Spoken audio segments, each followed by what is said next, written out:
Guess who spoke today? Xi Jinping. Finally, he faced the world. After being silent for more than 4 months, the man who went into hiding when China was going through the worst phase of the outbreak, the man who wants to be called a savior when the world is suffering because of the virus China exported, Xi Jinping, finally feeling the heat of global anger, came looking for a face saver today. Our cover story tonight is about how China is using the World Health Assembly to spin a new narrative around the Wuhan virus. Today, the decision-making body of the WHO kicked off a 2-day event. It's called the World Health Assembly. But for the Chinese president, this is a 3-part act designed to repair the damage to China's reputation. Before I get to that, let me give you some background. The World Health Assembly is an annual affair. It happens every year. Usually, the world pays little attention to it. Health ministers from member states attend it, and they discuss health policy. But this time it's different. It's very different, all because of China. Usually, the 194 member states of the WHO gather in Geneva. For the first time in its history, this event is happening online. And it's the most important assembly in the history of the World Health Organization. Because the world is fighting a pandemic. More than 47 lakh people have been infected by the Wuhan virus. More than 3,15,000 people have died. The world wants answers from China. The world wants answers from the World Health Organization. So here's the first thing they did today. Draw up a resolution that demands an investigation into the outbreak. Initially, 60 countries backed the call for such a probe. And that list of 60 included India. The momentum continued to grow. And now more than 100 countries the world over are supporting the demand for a probe. Let that sink in. 100. The resolution does not name China, but anyone who doesn't see this as aimed at China has to be living under a rock. It's obvious. And it is bound to raise some serious questions for China to answer. Questions like the ones we've been asking since December. What happened in Wuhan? How did the disease spread so widely and so quickly? Why did the WHO miss human-to-human transmission when it was there to see? At the center of all these questions is China and how much China has been trying to hide. Now, this is interesting. This morning, the Chinese Foreign Ministry said an investigation right now is, quote-unquote, premature. But the global tide was too strong, so the Chinese president decided to change tack. He decided to address the gathering himself.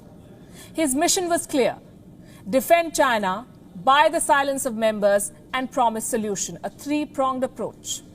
President Xi Jinping delivered the speech from his office. He did not contest the demand for an investigation. He said China will support an investigation led by the WHO, which is basically, we'll investigate what we did. Not very much, but a start nonetheless. He also put up a rather unconvincing defense of China. He called China's response transparent. That's not all. He preached the world about information sharing. All along, China has acted with openness, transparency, and responsibility. We have provided the information to the WHO and relevant countries in the most timely fashion. We have released the genome sequence at the earliest possible time. We have shared control and treatment experience. We have done everything in our power to support and assist countries in need.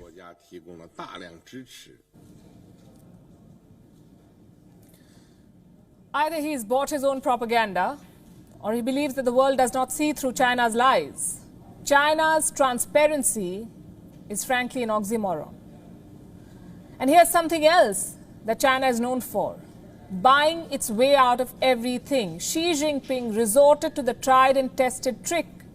He whipped out China's checkbook again and offered $2 billion in international assistance.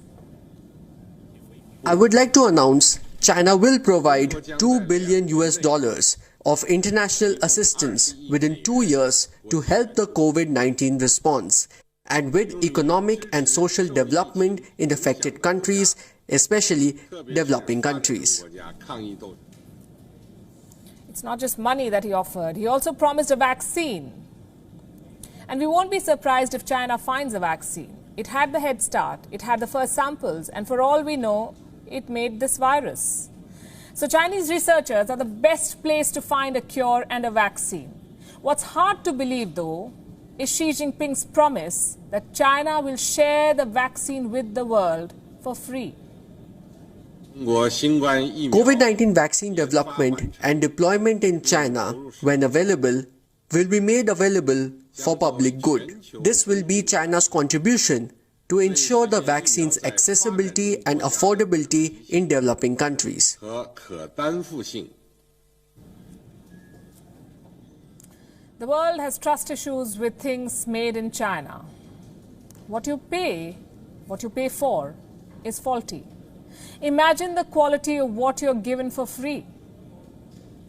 Anyway, Xi Jinping is trying to get an image makeover here after creating this crisis. His government wants to evade scrutiny by offering money and a vaccine that may or may not come. Remember, there's no vaccine yet for SARS or MERS. Developing a vaccine for coronavirus, and that too so quickly, is a tall ask. So why is Xi Jinping making these promises? They're a distraction. They're a face saver, a way to soften the impact of an impending investigation. The next 2 days will be challenging for China. The draft resolution on the global probe is likely to be adopted, and calls for Taiwan's inclusion into the WHO are growing louder. An alliance is taking shape, an alliance against China, an alliance to make China pay. How can the world do it? Courts of law are not the only option. On Gravitas tonight, we bring you 5 ways in which the world can make China pay, 5 levers that can be used against China. 1. Demand an investigation into the outbreak. 2. Support Taiwan. 3. Economic distancing from China. 4. Calling out China's abuse of Uyghurs and Africans. And 5. Blocking Chinese tech giants like Huawei. Let's take them one by one. First of all, push for a probe into the outbreak. Where did the virus come from? How did it spread? Australia was the first to demand an investigation. They will raise it during the World Health Assembly next week. New Zealand backs Australia. The United States is conducting its own investigation. Now, the European Union's top diplomat wants a probe too. The EU's foreign policy chief has called for an independent and scientific investigation. The second retaliation, Taiwan. The world should support Taiwan. It should be acknowledged for containing the virus. Despite its proximity to China, Taiwan has recorded only 440 cases and 7 deaths. Taiwan's success story has triggered a global campaign, a campaign to get Taiwan into the World Health Organization. Canada, Japan, France, Germany, the UK, New Zealand, Australia, all of these countries support Taiwan. Even Swaziland and Nicaragua have pledged support. China has slammed these voices of support and threatened all these countries. Retaliation number 3, economic distancing. The United States and Japan are upping the ante. US President Donald Trump has ordered American companies to leave China. Japan has set up a $2.2 billion fund to pull Japanese companies out of China. The economic distancing plan is not just about making companies leave China. It's also about keeping Chinese investments out. Countries in the European Union, Australia, even India have tightened their foreign investment rules. This is to prevent hostile takeovers of local businesses by the Chinese. Retaliation number 4, calling out China for human rights abuses. The US Senate has approved a bill.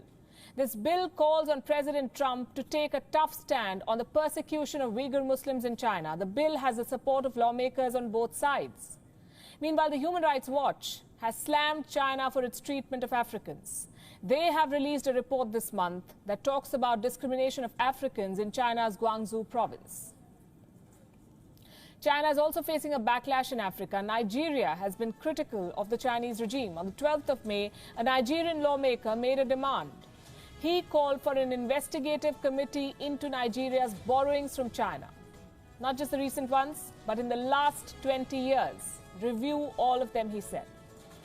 And finally, the 5th retaliation, the demand to ban Chinese technology. Huawei is the most obvious target here. The United States has already extended its ban on Huawei for another year, and they're pushing other allies to check Chinese tech giants from making inroads. 5 ways to make China pay. This is still work in progress. Watch this space for updates.